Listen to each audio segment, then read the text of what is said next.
3-4 oy oldin mebel markaziga borib, darslik syomka qilish uchun bitta mebel magaziniga kirib, ruxsat so'raganimda unashmagan.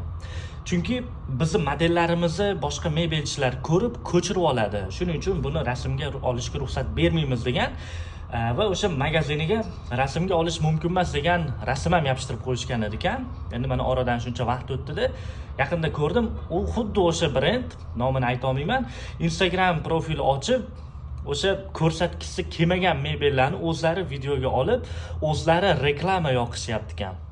Nima demoqchiman? Hozir bu internet, umuman olganda ijtimoiy tarmoqlar davr talabi bo'lib qoldi. Oldin qandaydir prinsiplar bilan balki kirmagandirsiz, lekin endi atrofga qaraydigan bo'lsangiz, o'sha juda prinsipi kuchli, zo'r mebelchi akalarimiz ham hammasi sekin-asta Instagramga kirishyapti. O'shaning uchun kibr qilmasdan vaqtida Instagramdan joyizni egallashni maslahat beraman mebelchi akalar.